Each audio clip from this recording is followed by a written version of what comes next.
Innovation is development into new ideas, methods, adaptation of new technologies to processes. It's not really new. They've been doing that for countless times. They just don't use the word innovation. For example, the steam engine was invented a few centuries ago, but the British was able to utilize it into the train, which helped the industrialization of the British Empire. So those are the things that people might not realize that's actually an innovation. With regards to an SME, the biggest innovation you might do is to adopt a technology that will help you be more efficient in your services to your client. It really depends on what technology, what methodology you want to implement, and how you can improve your relationship with your customer, suppliers, or investors. So the innovation really does not just talks about technology. It doesn't limit itself by that definition, but it's just a new way of doing things.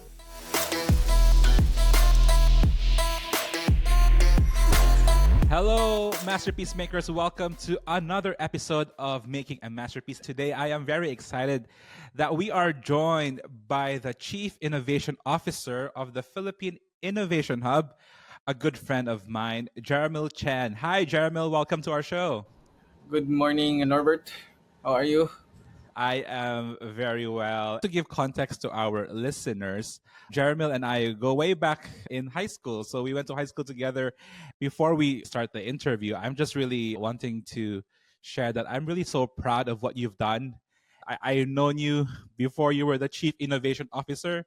And back then, we already saw your potential in leadership. Now, here you are leading this very important economy driver of our country. Can you tell us a little bit more about what is the Philippine Innovation Hub and why is it a key factor in boosting our economy? So currently, the net contribution of the creative industry to the general economy is about 7%.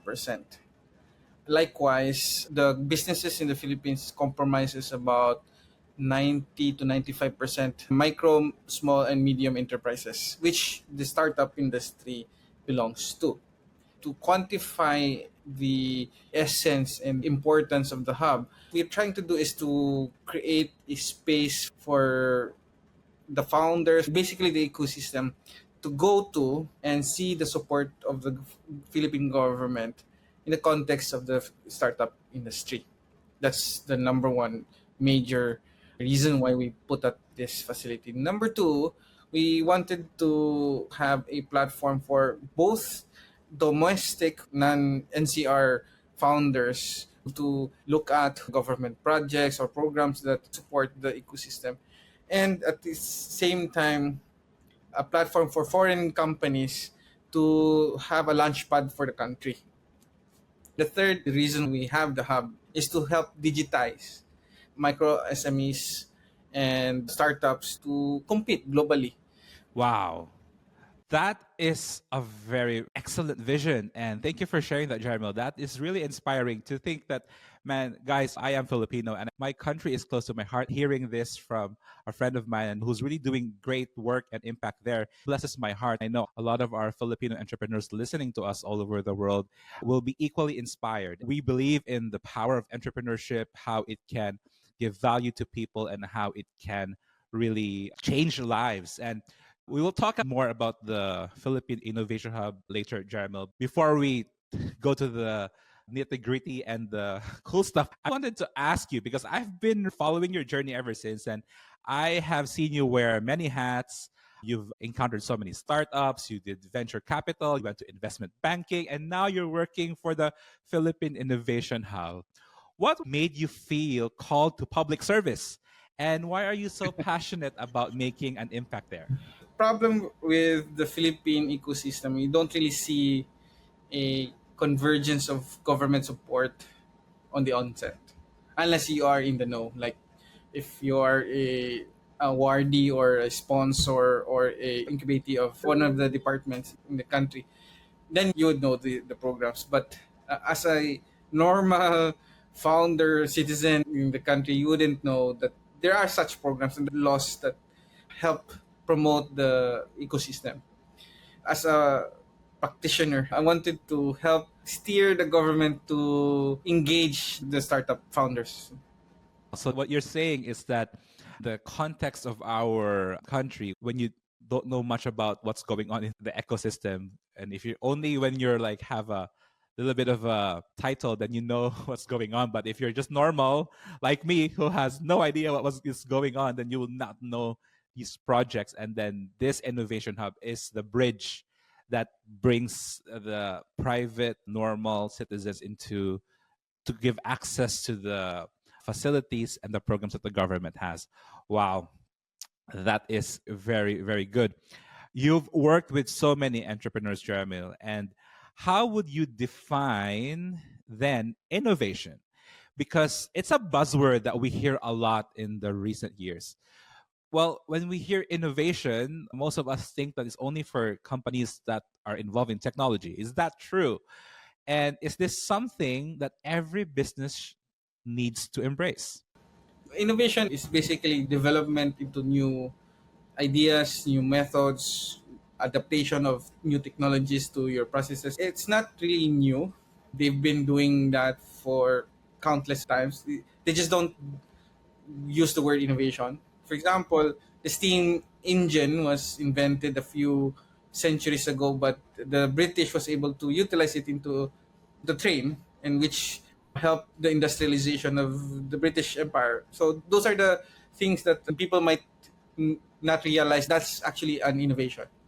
With regards to an SME, the biggest innovation you might do is to adopt a technology that will help you be more efficient in your services to your client. It really depends on what technology, what methodology you want to implement, and how you can improve your relationship with your customer, suppliers, or investors. So the innovation really does not just talks about technology. It doesn't limits itself by that definition, but it's just a new way of doing things. Jeremy, let me bring it down to the grassroots level. One thing I really miss about the Philippines is our bakeries. I tell people all over the world that our bakeries make hot bread almost every hour. And this village bakeries, I'm sure in a Philippine barangay, that's what we call our like a little village, just for the information of our listeners, we have our favorite bakery in our village. Now, just to give us a little bit more of an example of what innovation could look like, how can a normal bakery or sari-sari store in that village apply the concept of innovation? Actually, funny that you said that because one of the VCs in the country experimented in investing in a bakery to hyperscale it and to innovate, see where it goes. To answer that, they looked at the process of baking pastry and identified inventory management as the main driver for innovation. When they fixed that, meaning when they consolidated all the ingredients, they were able to lessen the cost. That's one. The second one was to manage the production, how many items that they can produce. So they were able to hyperscale, meaning they can expand fast in the number of branches and produce all of those pastries into one factory or commissary in this case, and then supply those bakeries in a timely manner. So that was the innovation on a traditional business. So they looked at the process and identified the key driver or the key challenge why a bakery cannot expand. So That's really cool. And you just talked and I just felt hungry right there. I just miss our pandesal. That's really cool. You said that it really took time to review the process and found which part of the process had the most impact that could critical really impact. Yeah. the critical impact that could hyperscale. I like that word, hyperscale the business. Now, we'll just stay that on that topic for a while because I know a lot of business owners think probably that innovation takes so much resources, time, and I'm sure at an extent it is true. But my question would be when is the best time to innovate? And what are some of the warning signs that small business owners need to look at that they might be stuck and that they might, it probably is a time to do a fresh approach? The best time to do innovation is when there's actual competition. Competition pushes you to improve not just your product or service, but also your processes. Where you cut your costs, where you can reduce your production time, Those are the things that will eventually help you improve the client's experience with you. If you want to retain those clients, it's harder to get another client rather than maintaining your current clients. That in itself will push you to innovate, to maintain that client. Now, there are times like, for example, cell phones or even cameras. When the perfect example is actually Kodak. They were the first ones to research digital cameras, but they were protecting their main business, the film. They should have realized they were in the business of photographing memories. If they would have done that, then they would have pivoted to the digital camera easily. But they did not. So that's where now the Gen Zs or the Gen Alphas would not know the brand Kodak, ironically. That is so true because the other brands have owned that space then. Yes. So Yeah. it's the same with cell phones or even to a certain point, aircons. Even the basic things that you see in the house are now being innovated. So you're telling me that any brand, any business could innovate. And the danger is that if you don't even think about it, there is a risk that your business will die. Wow. Okay. My goodness. Because of that mindset, especially in a developing country like ours, I know a lot of our kababayans, which is technically countrymen in English, I feel like the concept of innovation is an afterthought more than something that Filipino SMEs think about constantly. Why is it important to have this mindset, especially in the Filipino context? Because I think the world is changing so fast. The global economy is very competitive. And if we can talk to our Filipino kababayans in terms of getting an innovation mindset, why should they do this? And what is probably a first step that they can think of if they're really scared about touching innovation? Ironically, the best innovators in the world are Filipinos. One of the inventors of the microchip is actually a Filipino. He was working for Intel, and a lot of scientists that are working for NASA or one of those innovation centers are Filipinos. So it's not uncommon for a Filipino to innovate or experiment on new things. It just so happens that in the Philippines, when they do a business, it's usually copied the next like 100 meters. There's probably another restaurant or so or the same products. The problem with the Filipino mindset, I guess, is that they're very happy already with what they're doing. They don't contemplate that there must be something better for the customer experience. They don't think that there's always a customer. Maybe because we have a larger population. In terms of mindset, they're very happy, contented. That's the word. Contented with who they serve, who they sell to, and they don't challenge themselves to explore other things.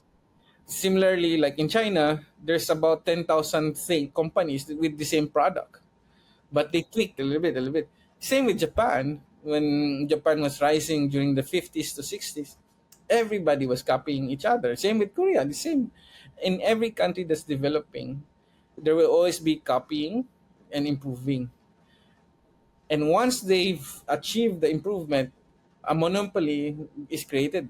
Similarly, like in South Korea, there's only Samsung or LG. So the duopoly. And Japan has Toyota. Now the other brands of the car industry is now consolidating against Toyota. So we will see more of these evolutions because the domestic market prefers a certain product or service by branding. And then the customer will buy and buy and buy. And then that's the time when these brands looked at other markets to expand. Since the domestic market is already saturated, you look into other markets. That has not yet happened in the Philippines. So that is a clue there. If you're an entrepreneur, especially if you're based in the Philippines, this is something that you really would want to be more intentional about. I also know that the karaoke machine was an innovation by a Filipino. It's really in us and we just don't acknowledge it. I love what you said. When you have a little restaurant in the village, you're already happy and there's nothing wrong with that. I think that's really good. But thinking about how to improve customer experience and get more customers, this is where innovation could come. That's really, really good. And I hope our masterpiece makers got that. If you didn't, just press pause and go back and listen to that whole segment where Jeremy spoke about it.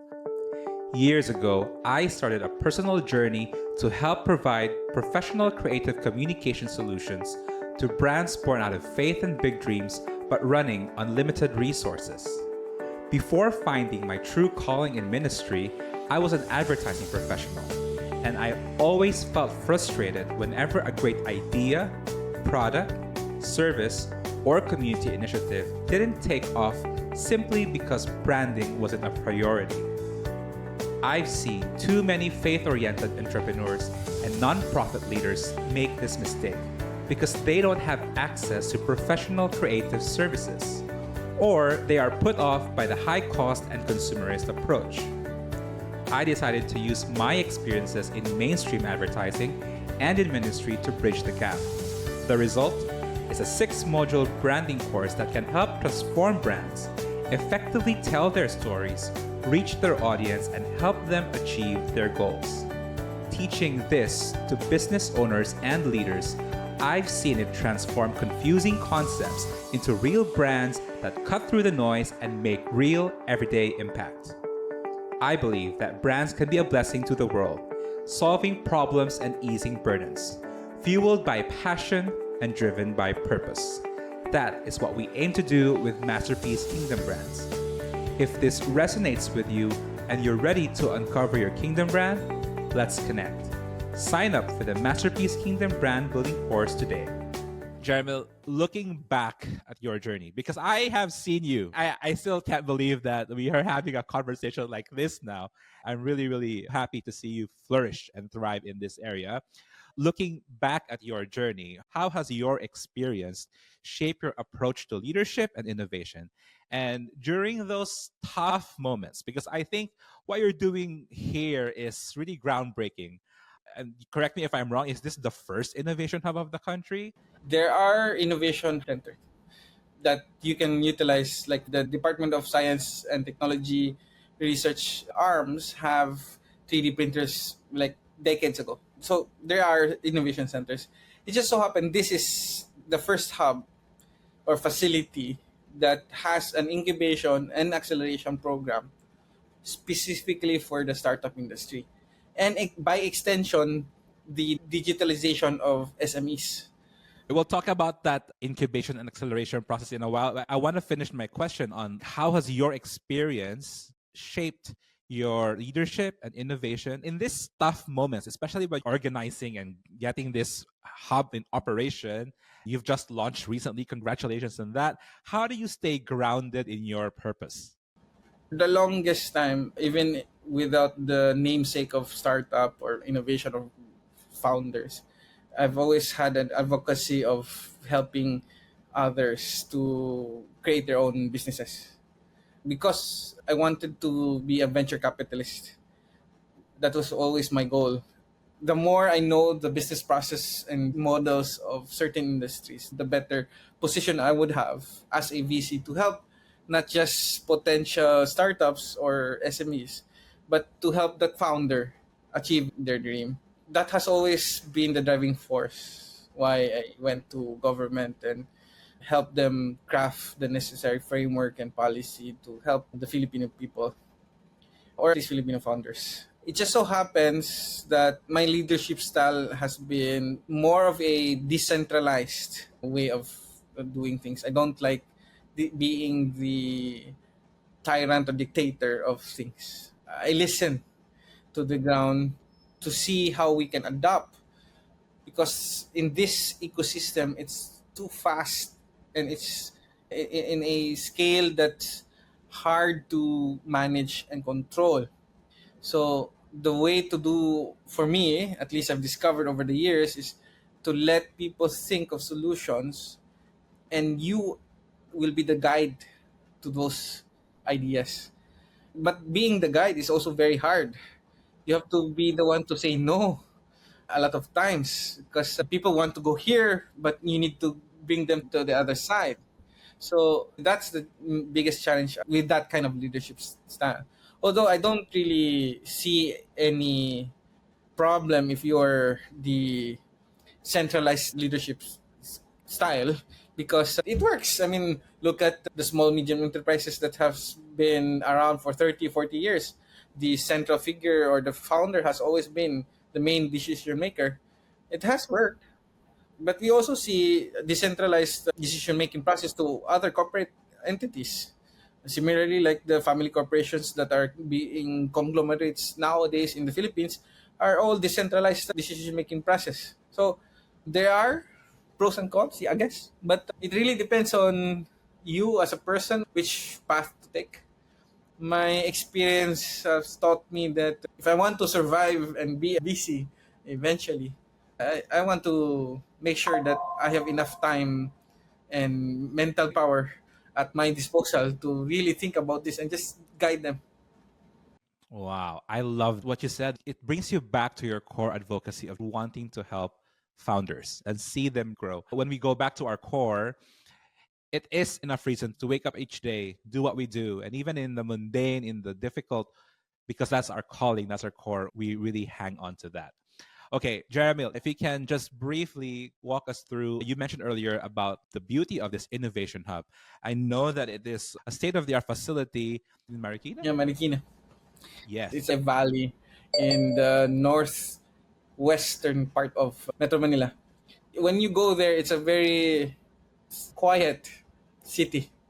It has its rustic and very old restaurants, but very it's still alive until now.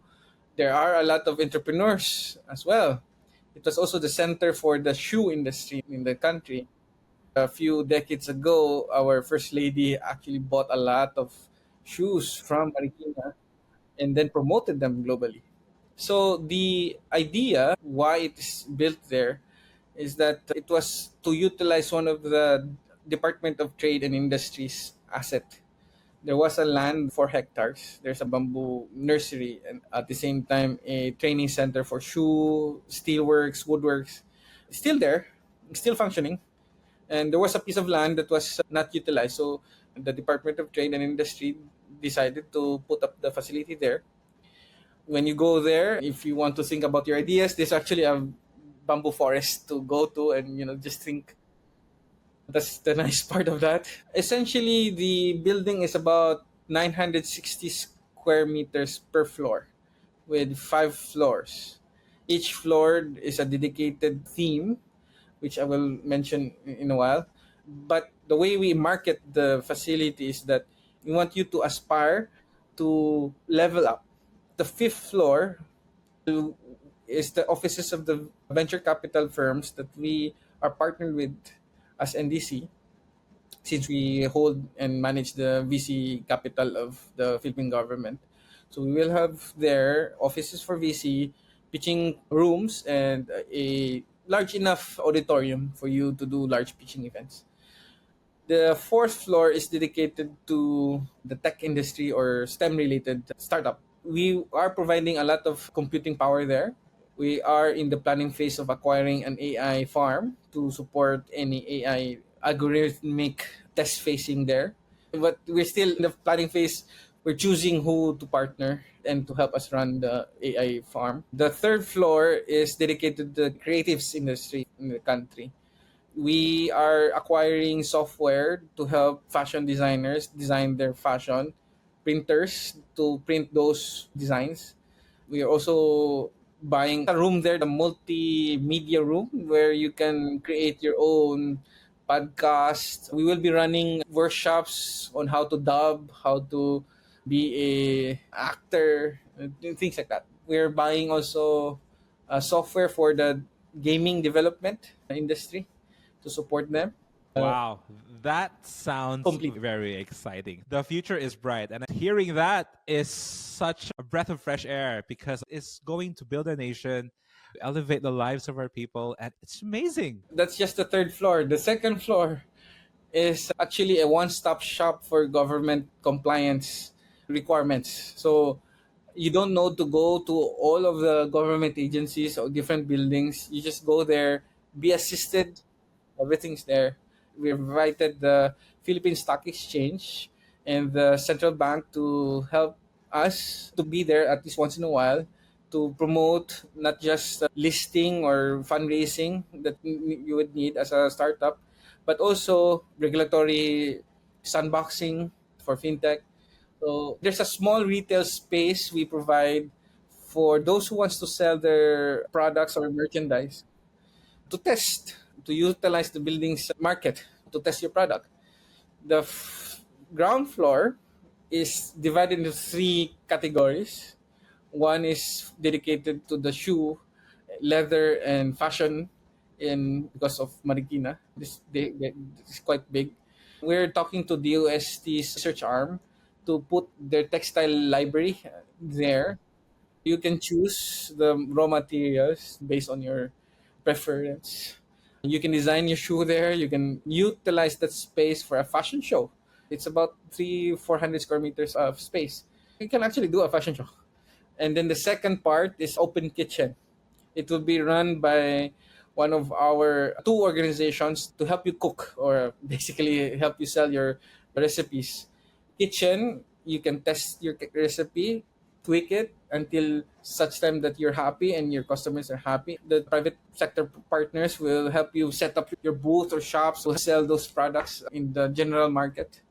And the last part is since the local government asked us to dedicate this space, it's a livelihood space where the less fortunate can go and aspire to having their lives get better. Wow. Okay. That is the place to be.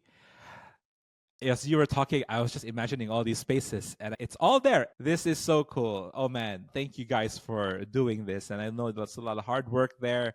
And sometimes it is a thankless job, but it's so good to hear that. I'm so excited for our people, for all the upcoming entrepreneur startups who are going to use this facility and how it could really bless our nation, boost our economy. Oh man, this is so good.